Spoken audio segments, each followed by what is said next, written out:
오늘은 사도행전 19장 8절에서 20절까지 말씀입니다.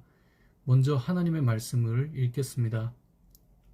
바울 회당에 들어가 석 달 동안 담대히 하나님 나라에 관하여 강론하며 권면하되 어떤 사람들은 마음이 굳어 순종하지 않고 무리 앞에서 이 돌을 비방하거늘 바울이 그들을 떠나 저들을 따로 세우고 두란노 서원에서 날마다 강론하니라.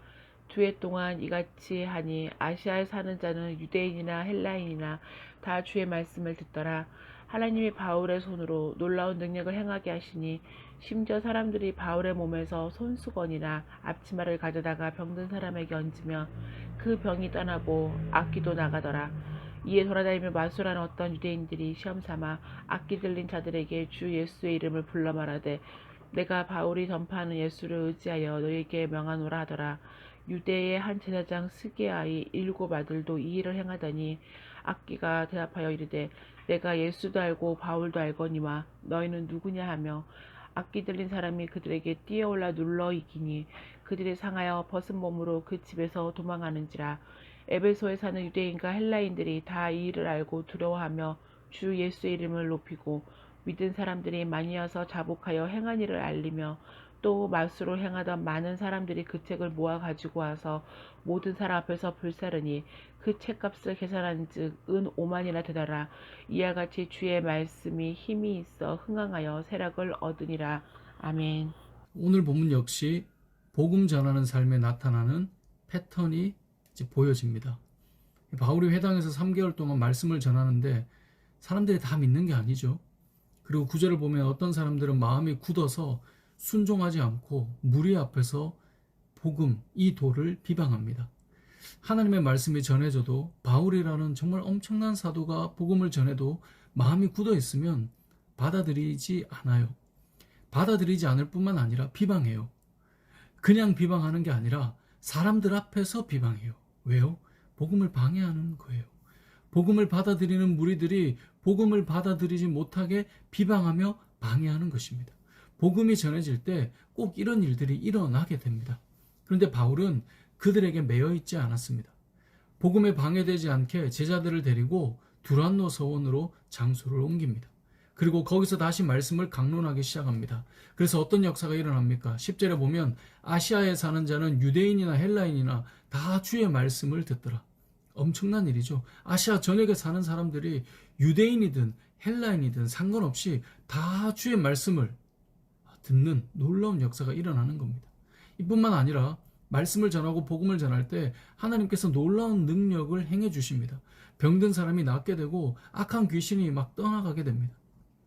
우리는 간혹 그런 생각을 하죠. 이제 우리 교단은 장로교인데 장로교는 조용히 말씀 듣는 분위기. 또 어느 교단 순복음은 뜨거운 체험을 하는 분위기. 이렇게 나누려는 경향이 있어요. 하지만 분명한 것은 성경을 보면 하나님의 말씀과 성령의 역사는 나눠져서 따로 가는 것이 아닙니다. 그냥 말씀만 듣는 분위기의 교회가 있거나 막 뜨거운 체험만 하는 교회가 있는 것은 성경적이지가 않습니다. 하나님의 말씀이 선포될 때 그 말씀을 아멘으로 믿고 받는 자들에게 성령의 역사가 함께 일어나는 것이지 말씀 없이 누군가가 선포해서 막 기적이 일어나고 그런 건 아니라는 거예요.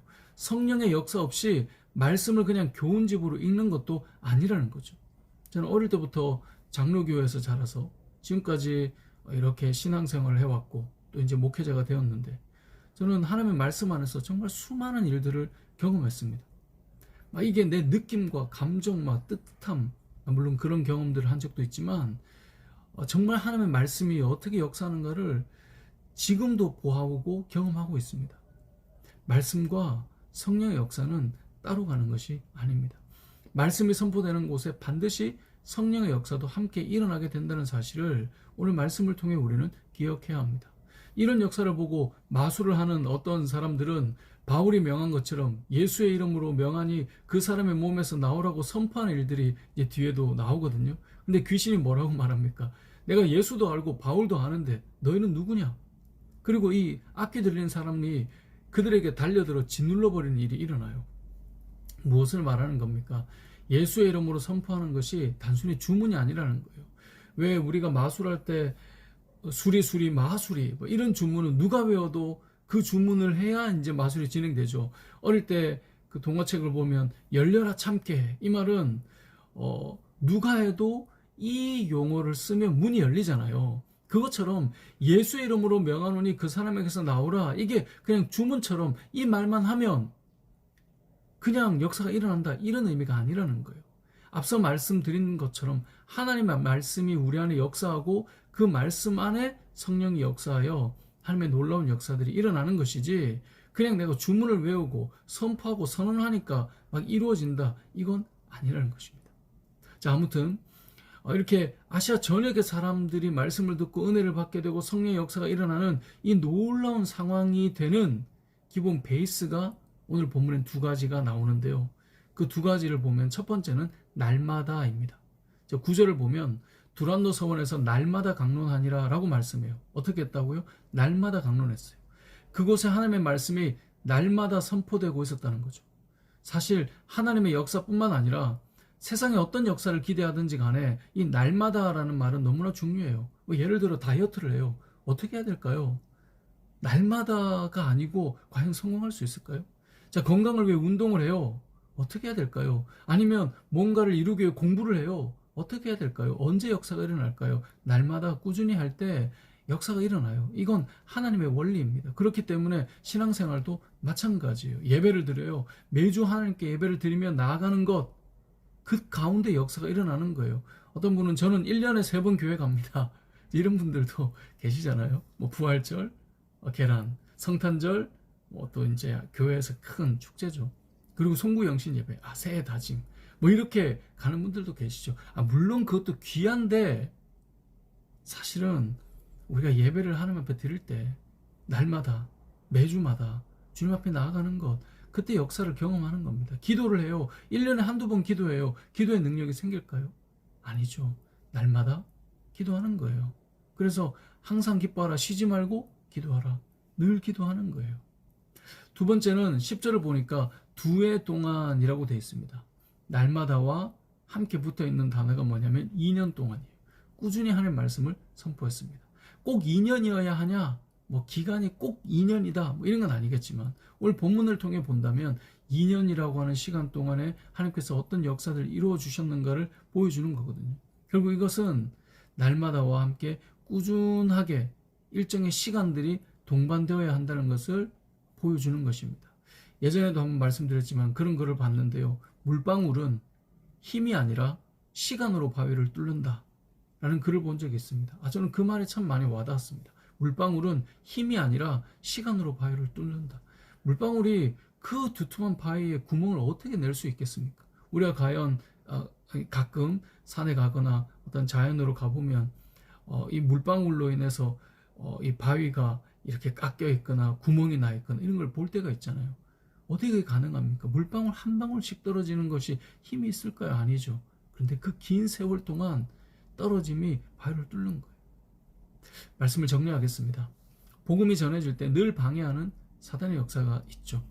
때로는 공개적으로 비방하기도 하죠. 하지만 그들과 싸우는데 힘을 쏟지 않고 또 다른 이들을 향해 나아갔던 바울은 이 두란노 서원에서 말씀을 전했거든요.